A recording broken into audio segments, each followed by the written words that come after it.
a mountain is no small feat, but Remy and her friends are climbing a mountain for a very important cause. Let's take a look at her story. Touching lives. A few months ago, I attempted the unthinkable. Well, to a few of my family and friends, it seemed both unthinkable and impossible. To be honest, they did have a few legitimate concerns, because after all, I was a mother, a 49-year-old mother of 5, planning to attempt a potentially risky adventure, to climb Mountain Kilimanjaro. My name is Remy Abere, and I'm the founder of Climb with Remy, which is a charity project attached to a cause. So basically, 6 women of a similar age, over 50, are climbing Mountain Kilimanjaro to raise awareness to the plight of the women and children in the IDP camps all over Nigeria. IDP meaning internally displaced persons. And basically, they're people who have been displaced by the Boko Haram war.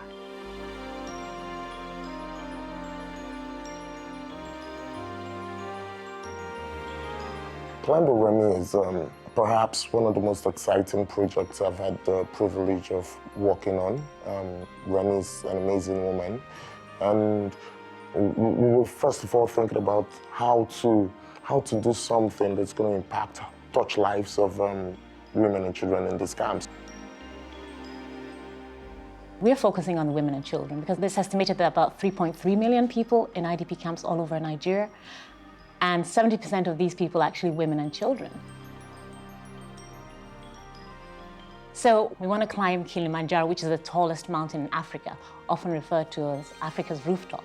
We feel that by climbing a mountain, which is a challenge in itself, we're kind of identifying with the challenges that the internally displaced women and children are facing. The whole rationale behind this project is to climb with these IDPs out of despair and into hope. I mean, women and children that have been forced to live in very small spaces under terrible conditions in little huts. You don't want to imagine it. Words will fail me. No matter how brilliant a writer I am, words will fail me in ways to describe what goes on there. First of all, these people were lounging like you and I in our homes, and then the next thing, you're forced to flee.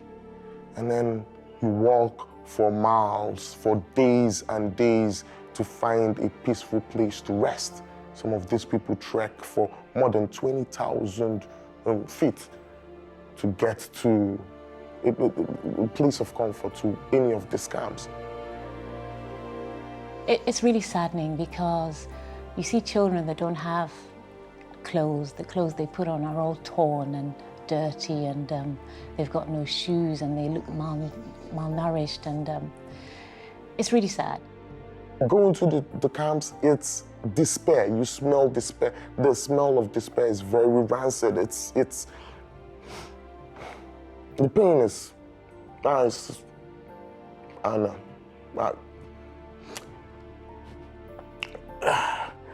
It's not something I can describe. You see kids, you see children, you see flies on children.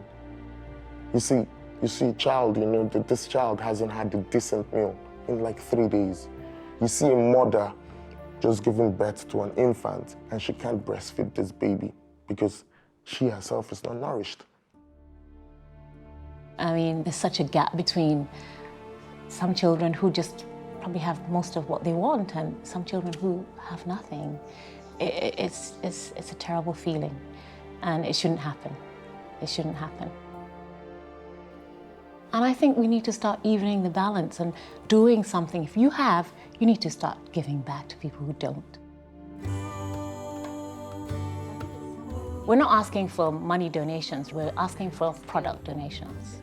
So we're making this call to the public, manufacturing companies, anything, things like toiletries, beverages, food, bedding, whatever it takes to rehabilitate these women and children. Biscuits, I mean manufacturers of biscuits, please help out. Manufacturers of drinks, sanitary towels, all these things that women and children need. to get by, the ordinary things that women and children need for day-to-day lives.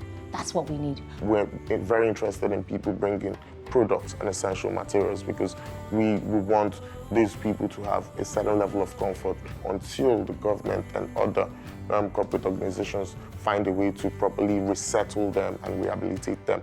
But the goal is to actually get a lot of people involved to properly resettle these people. So it's not just about giving them products, milk, diapers, all this, but the ultimate goal is to get people who would say, okay, we're going to this city, we're going to this town, and we're going to help them rebuild. We're going to help these women resettle back into the lives that they were forced to live. Let's tell people about what's going on in the camp so these people can tell people, manufacturing companies, to start donating towards helping these women and children. Make noise about it, and somebody somewhere who has the power to really make a difference in their lives will hear you. And I'm hoping we're going to help more and more people in the community and change people's lives.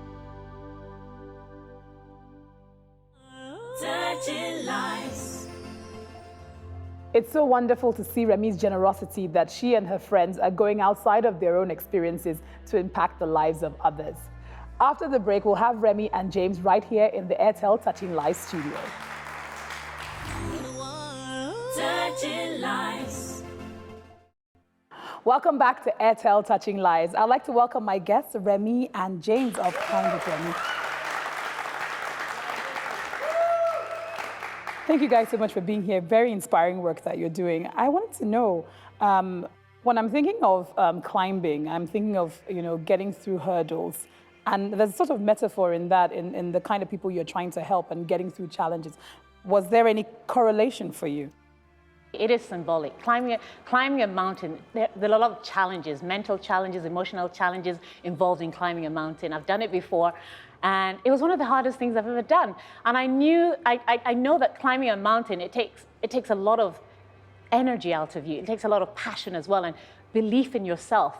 And in the same vein, these women are going through similar challenges, emotional challenges, mental challenges, to climb out of their present situation. So that correlation between the challenge of climbing a mountain and the women climbing out of their present situation. So yeah, there was this, it is a symbolic thing.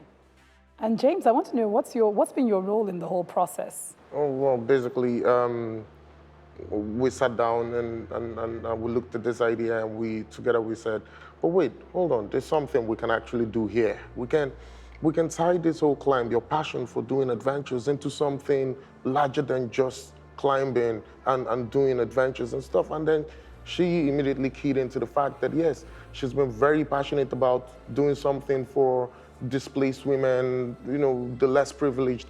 And together we came up with this idea. I said, why don't you do something symbolic for your 50th birthday and then do it, climb Kilimanjaro to raise funds for IDP. So together, the idea came together.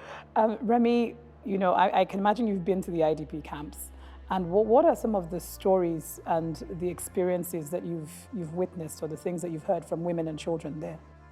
Oh, it's unimaginable thing in the camps, because we see this footage on TV and it's not really the same. It's not really the same. There are loads of children who really don't have any shoes.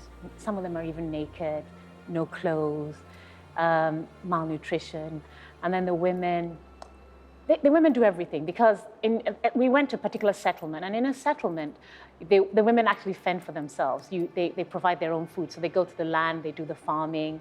So you can imagine women feeding their children from the land. They don't have milk. They don't have all the essential minerals and vitamins for the children to grow properly. For the children that have stunted growth. There are no sanitary conditions in the camps. It's an appalling state. It's very emotional. And that's why it was very important for us to show people, especially people in the South, that look, in the same country, not far away from us, people are suffering through no fault of their own. They didn't ask to be displaced from their natural habitat. Now, you mentioned that you hadn't been to those parts of the country prior to this experience. And a lot of the time we feel as though, displacement camps are so they're foreign things, they're things that don't happen amongst us. How did some of them get to that situation? And I need you to talk about this for people who may not know how they became displaced persons. Well, a lot of the displaced persons are displaced from the Boko Haram war. But displaced persons can be from floods or anything. But a lot of the people in the camps that we visited were displaced because of the war. So maybe their house was bombed or was burned or they had to flee because of the war. And the government has really provided quite a bit for these women and children and men. But the emphasis is that government can't do it all. They just simply don't have the resources. We need to pitch in and do our bit. And the only way we can get to do our bit is if we're aware of what's happening. And that's why we're trying to draw awareness to this plight. And I really like the fact that we were able to go to the camp, because if I hadn't been to the camp, I wouldn't have any idea what's going on there. And a lot of us in the South are like that. We just see what we're shown on TV, and that's not necessarily what's actually the situation. So it's about bringing awareness to people in the South and other people that, look, this thing is happening. How can we help? How can we do something about it? It's not just a government problem. This is a problem for everyone. These kinds of situations and definitely have a profound effect on an individual when you come close to it. And for someone who's turning 50 as well, which is, I'm sure, is also a very reflective place for you in your life. I want to know what this experience has done, visiting those camps and wanting to do this climb to raise awareness, because you're clearly very intertwined with this cause as well. Well, to be honest, being reflective as you grow older, I mean, I think one of my friends said to me, Remy, when you get to certain ages, you just think back, and there's certain things that mean more to you. You want to give back more than you want to get, because in giving back, you know that you're contributing to the reward of seeing people's lives change by what you've done is just immense. And I think it's something you don't have to get to a certain age to do it. I think it's something a lot of Nigerians should consider. Being charitable is not something we naturally do. And I think it's something we should all start imbibing. James, with the awareness you've created, what are you guys hoping to do? And what are you hoping to provide for the people in the camps? Basically, before we came up with this whole idea to climb Remy, I actually did a couple of documentaries around several of the camps in the north. And just to add to what Remy said about the internally displaced persons, I think, yeah, predominantly most of them are found in the north. But also you have internally displaced persons in pockets of places in the south. You know, you have people displaced by ethnic clashes, you have people displaced by natural disasters. So with all the awareness we're trying to create, what we're trying to do is actually to create a culture, to start a tradition, just like Pay It Forward, something like that. And every day I think of how can we right here start this culture of thinking about our brothers, our neighbors, and not just thinking about ourselves and stuff. I'm not a privileged person. I'm from the bottom. I'm from the grass. From the grass, we started from the bottom, like Drake and all that. So I can identify with what it means to struggle. So what I'm saying is, when you're having your breakfast, your lunch, your supper, think about your neighbor. Think about these internally displaced women and children, and think of what you can do for them. It's a continuous thing. We expect to last for years. Let it be a culture. We shouldn't be having people displaced anymore. Wow, I mean, your stories are so inspiring, and just the fact that you're really, really, kicking that message home about how we need to be more aware of our surroundings, the things that are happening around us, and being our brother's keeper. And that's really what Airtel Touching Lives is about. Absolutely. Ultimately. And we want to say thank you so much for doing this, for climbing, and then I know that you're going to climb many more mountains and raise so much more funds as well. And to James for documenting this process too. I want to say thank you so much. Airtel really appreciates what you're doing, and we would like to support you with awareness to help raise funds for what you're doing for the IDPs all over the country. And we would also like to support you with 10 million naira.